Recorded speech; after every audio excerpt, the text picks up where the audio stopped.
مولا سبھی اور کیا چاہتا ہے بس مغفرت کی عطا چاہتا۔ ابھی سنت اعتکاف اور لیلۃ القدر، تو الحمدللہ اللہ کا شکر ہے کہ کسی نہ کسی کھاتے میں اس گئے گزرے دور میں بھی مسلمان روزوں کا اہتمام کرتے ہیں اور تراویح کا اہتمام کرتے ہیں۔ اللہ پاک مزید توفیق عطا فرمائے۔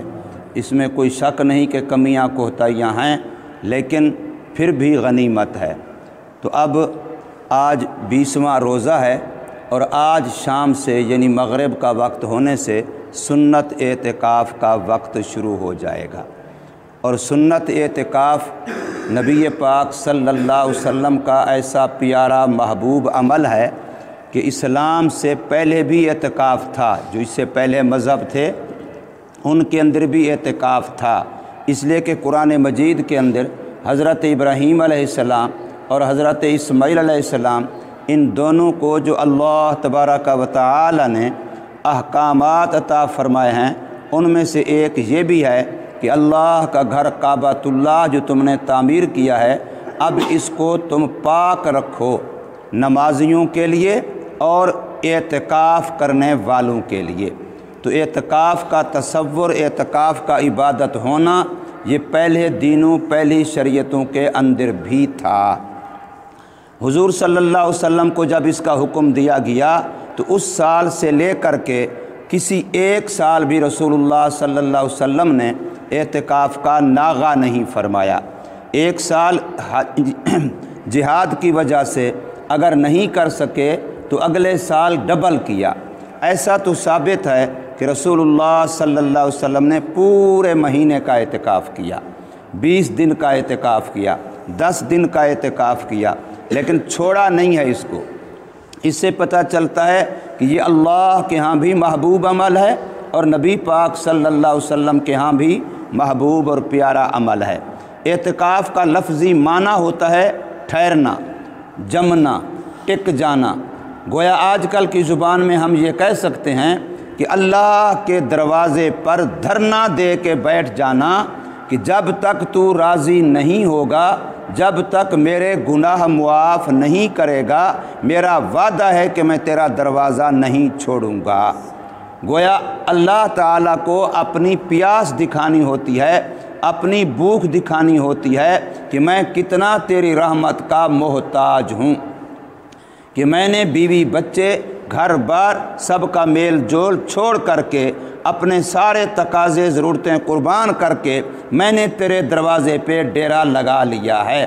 اب جب تک مجھے معافی نہیں ملے گی، جب تک مجھے گناہوں کی آزادی، گناہوں سے معافی کا پروانہ نہیں ملے گا، جب تک تو میری نیکیوں کو قبول نہیں کرے گا، جب تک تو میرے اوپر راضی نہیں ہو جائے گا، میں تیرا دروازہ نہیں چھوڑوں گا۔ 10 کا عدد یہ جمع کثرت کا عدد ہے۔ جمع کثرت 10 سے شروع ہوتی ہے، اوپر اس کی کوئی انتہا نہیں ہے۔ گویا 10 دن کے اعتکاف کا معنی یہ ہے کہ میں نے کوئی نیت نہیں کہ کتنے دن، بس یہ نیت ہے جب تک تو راضی نہیں ہوگا تیرا دروازہ نہیں چھوڑوں گا۔ اعتکاف کی 3 قسمیں ہیں۔ ایک واجب اعتکاف ہے، بندہ منت مان لیتا ہے کہ میرا بچہ امتحان دے رہا ہے، یہ اچھے نمبروں میں پاس ہو جائے، فلاں بندہ بیمار ہے، یا اللہ اس کو صحت مل جائے تو میں اتنے دنوں کا اعتکاف کروں گا۔ تو یہ اعتکاف منت والا ہوتا ہے اور یہ اعتکاف واجب ہوتا ہے۔ اس اعتکاف کے لیے بھی روزہ شرط ہے، اور یہ بھی کم از کم 24 گھنٹوں کا ہو سکتا ہے، اس سے زیادہ جتنے دنوں کی نیت کرے گا۔ دن کی نیت کرے گا، منت مانے گا تو رات کا اعتکاف بھی خود بخود لازم ہو جائے گا۔ دوسری قسم اعتکاف کی سنت ہے، وہ رمضان کے آخری عشرے کا ہے، چاہے وہ آخری عشرہ 10 دنوں کا ہو یا آخری عشرہ 9 دنوں کا ہو۔ یہ سنت اعتکاف ہے، اس کے لیے بھی روزہ شرط ہے۔ روزے کے بغیر نہ واجب اعتکاف ہوتا ہے اور نہ روزے کے بغیر سنت اعتکاف ہوتا ہے۔ تیسری قسم اعتکاف کی نفل اعتکاف ہے، وہ بندہ اس کے علاوہ جتنے دنوں کا، جتنے وقت کا اعتکاف کر لے، اس کے لیے 24 گھنٹے بھی ضروری نہیں ہیں۔ یہاں مسجد میں آتے ہوئے بہر لکھا بھی ہوتا ہے بہت ساری مسجدوں میں کہ آپ آتے ہوئے مسجد میں داخل ہوتے ہوئے نیت کریں کہ میں نے سنت اعتکاف کی نیت کر لی۔ اب جب ہر دفعہ آپ جس وقت بھی آئیں، نماز کے علاوہ بھی آئیں، مسجد میں داخل ہوتے ہی عادت بن جانی چاہیے نویت سنت الاعتکاف، کہ میں نے سنت اعتکاف کی نیت کی، چاہے آپ 5 منٹ کے لیے چاہے 5 گھنٹے کے لیے، جتنی دیر کے لیے آپ مسجد میں آئے ہیں آپ نفل اعتکاف کی نیت کر سکتے ہیں۔ اس کے لیے روزہ شرط نہیں ہے۔ اگر وہ 24 گھنٹے یا اس سے زیادہ کا کریں گے تو پھر اس میں بھی روزہ رکھا جائے گا۔ تو یہ 3 قسم کے اعتکاف ہیں۔ جب بندہ کوئی اعتکاف ان تینوں میں سے شروع کر دے، خدا نخواستہ اگر کسی مجبوری کی وجہ سے درمیان میں توڑنا پڑ جائے یا ٹوٹ جائے تو پھر اعتکاف کی جو قضا ہوتی ہے وہ صرف 1 دن کی ہوتی ہے، یعنی 24 گھنٹے کی۔ فرض کو رمضان کے آخری عشرے کا کوئی بندہ اعتکاف کر رہا تھا، کوئی ایسی مجبوری ہو گئی جس سے اعتکاف توڑنا پڑا، یا غلطی سے ایسے باہر نکل گیا، خیال نہیں آیا، 5 منٹ 10 منٹ باہر گھومتا رہا، پھر خیال ہو میں تو اعتکاف میں بیٹھا تھا، تو اب اس کا اعتکاف ٹوٹ گیا، تو اب اس کو قضا جو کرنی پڑے گی وہ صرف 24 گھنٹوں کی، یعنی 1 دن مغرب کے وقت بیٹھے گا، دوسرے دن مغرب کا وقت آنے پر پھر اس کا اعتکاف کی قضا پوری ہو جائے گی۔ وہ سنت اعتکاف ختم، اب 1 دن کی قضا کرنی پڑے گی۔ واجب اعتکاف میں بھی یہی ہے، سنت اعتکاف کے اندر بھی یہی ہے۔ تو اعتکاف کا جو اصل مقصد ہے وہ ہے مسجد میں ڈیرا لگانا، اس لیے اعتکاف اور کسی عمل سے نہیں ٹوٹتا سوائے اس کے کہ بندہ بغیر کسی ضرورت شرعیہ اور بغیر کسی ضرورت جسمانیہ کے مسجد سے باہر نکل جائے۔ مرد کے اعتکاف سنت کے لیے واجب کے لیے مسجد ہونا شرط ہے، عورت کے لیے شرط نہیں ہے۔ عورت نے گھر کے اندر خود اپنی مسجد کا احاطہ دائرہ مقرر کرنا ہے۔ گرمی کا موسم ہے، کچھ حصہ کمرے کا، کچھ حصہ کمرے کے دروازے کے متصل ساتھ ہی اگر برآمدہ ہے برآمدے کا، کچھ حصہ اس سے باہر صحن کا، یہ تینوں جگہ مقرر کرے۔ اگر برآمدہ نہیں ہے تو کمرہ اور صحن کو مقرر کرے۔ جتنے حصے کی وہ نیت کرے گی اپنے ذہن میں نشان لگا لے گی کہ یہاں تک میرے اعتکاف کی جگہ ہے، تو وہاں وہ رات کو دن کو اٹھنا بیٹھنا نماز پڑھنا تلاوت کرنا وہاں وہ کر سکتی ہے۔ اور یاد رکھیے خواتین کے لیے یہ بھی گنجائش ہے کہ وہ گھر میں اعتکاف والی جگہ میں رہتے ہوئے اپنے گھر کا کام کاج بچوں کو دوسرے گھر کی خواتین کو بتا بھی سکتی ہیں، اور جو کام وہاں بیٹھ کے ہو سکتا ہو، مثلا آٹا گوندھ دینا ہے، سبزی کاٹ دینا ہے، تو وہ اعتکاف والی جگہ میں بیٹھے ہوئے بھی یہ کام کر سکتی ہیں۔ بہت ساری خواتین اس وجہ سے اعتکاف چھوڑ دیتی ہیں کہ ہم نے تو روٹی پکانی ہے، ہمارا تو کوئی اور ہے نہیں، تو وہ چولہے والی جگہ کو بھی اعتکاف میں لے لیں، پہلے سے متصل وہ جگہ، تو اب دنیا کا کام بھی ہوتا رہے گا جو گھر کی ضرورت کا ہے، اور اس کے ساتھ ساتھ یہ کہ اپنا اعتکاف بھی ہوتا رہے گا۔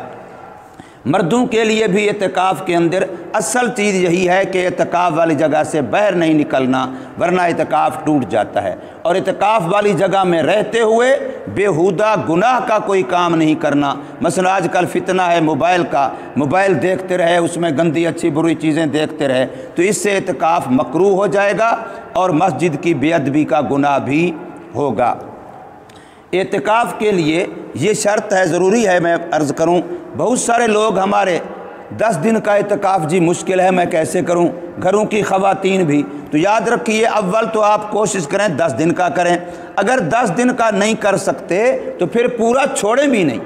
گھر کے اندر 3 مرد ہیں، وہ 3 مرد یہ بھی کر سکتے ہیں کہ 3 دن تو اعتکاف کر لے، 3 دن میں کر لوں گا، پھر اس کے بعد 3 دن فلانا کر لے گا، یوں 10 دن پورے کر لیں گے۔ اس طریقے سے گھر کے اندر خواتین ہیں وہ بھی یہ کر سکتی ہیں، یعنی 2 3 4 دن کا اعتکاف کر لیں۔ اگر سارا نہیں کر سکتے سارا چھوڑیں بھی نہیں۔ حدیث پاک ہے نبی پاک صلی اللہ علیہ وسلم کی، من لا یدرک کلہ لا یترک کلہ، جو کسی عمل کو پورا پا نہ سکتا ہو تو پورے کو چھوڑ بھی نہ دے، جتنا ہو سکتا ہے اتنا تو کریں۔ آپ قدم تو اٹھائیں، پھر اللہ کی رحمت آپ کو اپنے لپیٹ میں لے گی، اپنے آسرے سہارے میں لے گی اور آپ کے ساتھ معاون مددگار بنے گی۔ اس لیے یہ بالکل محرومی جو ہے کہ بندہ بالکل ہی نہیں بیٹھتا ہے تو پورے 10 دن، نہیں بیٹھتا تو بالکل نہیں بیٹھتا، یہ بات ٹھیک نہیں ہے۔ اللہ توفیق دے، پورے 10 دن کریں۔ میں نے شروع میں ایک بات عرض کی تھی رمضان سے بھی پہلے کہ نیک کام میں دوسرے کی حوصلہ افزائی کرنا یہ فرض ہے ہم پر۔ تو اس میں ایک یہ بھی ہے کہ آپ اپنی بچی ہے، بچہ ہے، بیٹا ہے، بیٹی ہے، بیوی ہے، ماں ہے، کوئی عورت ہے، مرد ہے، ان میں سے اس کی حوصلہ افزائی کریں کہ بیٹا آپ 2 دن کے لیے اعتکاف بیٹھ جاؤ، 3 دن کے لیے بیٹھ جاؤ، اچھا 1 دن اور آگے کر لو، یوں کر کے ان کو حوصلہ افزائی کریں، تھوڑا تھوڑا ان کو اس میدان میں لائیں تو صحیح۔ جب گھروں کے اندر یہ ماحول بنے گا، مسجدوں میں، محلوں میں یہ ماحول بنے گا، تو پھر دیکھنا کتنے لوگ اعتکاف میں ہوں گے۔ ایک بندہ مزدور ہے، محنت کرتا ہے، نوکری کرتا ہے، ملازمت کرتا ہے، سارا دن وہ اپنی ڈیوٹی کرے، لیکن واپس آتے ہی مسجد میں آ جائے، اب رات مسجد میں اعتکاف کی نیت سے گزارے، صبح یہاں سے وہ اپنی ڈیوٹی پہ چلا جائے، سحر افطاری مسجد میں کر لے، یا جس وقت آتا ہے مسجد میں گزار لے، اب یہ کتنا بڑا ثواب ہے۔ لازمی تو نہیں کہ میں چونکہ اعتکاف پورا نہیں کر سکتا چنانچہ میں 1 گھنٹے کا بھی نہیں کرتا، 1 رات کا بھی نہیں کرتا، بھئی جتنا آپ کر سکتے ہیں اتنا ضرور کریں۔ مردوں کے اندر بھی یہی شعور ہونا چاہیے، عورتوں کے اندر بھی یہ شعور ہونا چاہیے، اس سے نیکی کے جذبات ابھرتے ہیں اور اس سے نیک عمل کا ذوق شوق پیدا ہوتا ہے۔ اس سے بندے کو تھوڑی سی جو تنہائی ملتی ہے اور اپنے بارے میں قبر آخرت کے سوچنے کا موقع ملتا ہے، اس سے بندے کی زندگی کا رخ چینج ہوتا ہے کہ میں تو اللہ کے لیے ہوں، میں تو آخرت کے لیے ہوں، میں تو قبر کی کمائی کے لیے ہوں، میں تو جنت حاصل کرنے کے لیے ہوں، میں تو اللہ کی رضا کے لیے ہوں۔ اب جتنا وقت وہ عورت اپنے گھر کی اعتکاف کی جگہ میں اور مرد اپنی مسجد کے اندر گزارے گا، اتنی دیر گندہ دیکھنے سے، گندہ سننے سے، گندہ بولنے سے، گندہ سوچنے سے بچ جائے گا۔ یہ کیا تھوڑی کمائی ہے؟ بہت بڑی کمائی ہے۔ اس لیے اعتکاف کے لیے یہ ضروری ہے کہ آپ سنت اعتکاف اگر پورا نہیں کر سکتے تو پورا اپنے اس نعمت کو جانے بھی نہ دیں۔ جتنا آپ کر سکتے ہیں کچھ نہ کچھ حصہ ہر مسلمان اس عمل میں ملائے۔ میں نے کتنی آسان صورت بتائی ہے کہ آپ اور کچھ نہیں کر سکتے، رات تو مسجد میں نیت کے اعتکاف کی نیت سے گزار سکتے ہیں۔ اس طریقے سے عورتیں زیادہ نہیں کر سکتی، ایک 24 گھنٹے کر لے، دوسری پھر 24 گھنٹے، کوئی گھر کا فرد اس نیکی سے محروم نہ رہے۔ ہر بندہ گھر کا تھوڑا یا زیادہ اس نیکی سے حصہ حاصل کرے۔ اس لیے کہ یہ اعتکاف والا عمل نبی پاک صلی اللہ علیہ وسلم نے فرمایا یہ ایسا عمل ہے کہ پچھلے سارے گناہ اللہ اس کی برکت سے معاف فرما دیتے ہیں۔ پچھلے سارے گناہ اللہ تبارک و تعالی اس کی برکت سے معاف فرما دیتے ہیں۔ آج ہمارے گھروں میں دیکھیں حالات، کسی کے کوئی بیماری کی حالت ہے، کسی کی کوئی مالی معاملات پریشانیوں کی حالت ہے، کسی پر قرضوں کے مسئلے ہیں، کسی کے لیے بچیوں کی شادیوں کے مسئلے ہیں۔ اب ہم پر پہاڑ ٹوٹے ہوئے ہیں ضروریات کے، حاجات کے، تقاضوں کے، لیکن ہم ہیں مخلوق کے سامنے ہاتھ پھیلاتے جا رہے ہیں، مخلوق کو بتاتے جا رہے ہیں جی میری یہ بھی مجبوری ہے، میری یہ بھی مسئلہ ہے، میرا یہ بھی مسئلہ ہے۔ بھئی آپ چھوڑیں مخلوق کو، آپ رب کے دروازے پر 1 رات گزار کے 1 رات اپنے اللہ سے بھی تو یہی باتیں کریں کہ یا اللہ یہ سارے حالات ہیں میرے اوپر، تو جانتا ہے، تجھے بتانے کی ضرورت ہی نہیں ہے، لیکن میں تیرے دروازے پہ اس لیے بیٹھا ہوں۔ میں کسی دنیا دار کے دروازے پہ چلا جاتا، وہاں جا کے 2-4 گھنٹے اگر میں عاجز ہو کے پڑا رہتا تو وہ مجھے خالی واپس نہ کرتا۔ تو یا اللہ تو تو کریم ذات ہے، میں تیرے دروازے پہ آ کے پڑا ہوں، میری بچیوں کا مسئلہ ہے، میرے بچوں کا مسئلہ ہے، میری صحت کا مسئلہ ہے، میرے قرضے کا مسئلہ ہے، میری روزگار کا مسئلہ ہے، میرے لیے مکان چھت کا مسئلہ ہے، میرے لیے فلاں پریشانی ہے۔ آپ وہ ساری باتیں اپنے اللہ سے کریں، اللہ سے ایسے دوستی لگا لیں جیسے 2 دوست بیٹھ کے آپس میں باتیں کرتے ہیں، ایک دوسرے کو دل کے دکھڑے سناتے ہیں۔ تو آپ اپنے سارے دل کے دکھڑے اپنے اللہ سے دوستی لگا کے اپنے اللہ کو سنائیں اور بار بار سنائیں۔ اس سے اللہ بڑا خوش ہوتا ہے کہ دیکھو میرا بندہ ساری مخلوق سے منہ موڑ کے میرے سے لو لگا کے یہ ساری باتیں مجھے کہہ رہا ہے اور میں کر سکتا ہوں، اور کرنے سے میرے خزانے میں کوئی کمی، میری قدرت طاقت میں کوئی کمی نہیں آئے گی۔ اور اسی کا نام دینداری ہے کہ جب بھی کوئی مسئلہ پیش آئے تو نگاہ اللہ کی طرف جائے، مخلوق کی طرف نہ جائے۔ اسی کا نام دینداری ہے، یاد رکھیے۔ زیادہ نفلیں پڑھ لینا، زیادہ تلاوتیں کرنا، اس کا نام دینداری نہیں ہے۔ وہ بندہ عبادت گزار تو ہو سکتا ہے، دیندار نہیں ہو سکتا۔ دینداری کا مطلب ہے کہ دل کا تعلق اللہ سے جڑ جائے۔ یہ جو محنت کی جاتی ہے دین کے حوالے سے کسی بھی شکل میں، مدارس کی شکل میں، تبلیغ کی شکل میں، خانقاہوں کی شکل میں، اصل یہی ہوتا ہے کہ بندے کے دل کا تعلق اللہ سے جڑ جائے۔ اگر یہ جڑ گیا تو بندہ دیندار بن گیا، اگر یہ نہ جڑا تو زیادہ تلاوت کے باوجود بھی بندہ دیندار نہیں بنتا۔ اس لیے اللہ سے اپنا تعلق جوڑنے کے لیے اعتکاف سے زیادہ کوئی محبوب عمل نہیں ہے۔ سرکار مدینہ صلی اللہ علیہ وسلم نے، میں نے عرض کیا، متواتر اعتکاف کیا ہجرت کے بعد، کبھی حضور صلی اللہ علیہ وسلم نے اعتکاف کا ناغہ نہیں کیا۔ اگر جہاد کی وجہ سے ناغہ ہوا تو اگلے سال اس کی ڈبلنگ کی ہے۔ اس کو ہمیں بھی چاہیے کہ ہم اپنی زندگی کے لمحات کو، اوقات کو قیمتی بنائیں اور اس عمل سے محروم نہ رہیں، اب ورنہ جس وقت قبر میں چلے جائیں گے پھر بڑا پچھتاوا ہوگا۔ آج ہمارا وقت ہے، اللہ نے ہمیں زندگی صحت و سلامتی موقع دیا ہے، اللہ پاک ہمیں توفیق عمل عطا فرمائے۔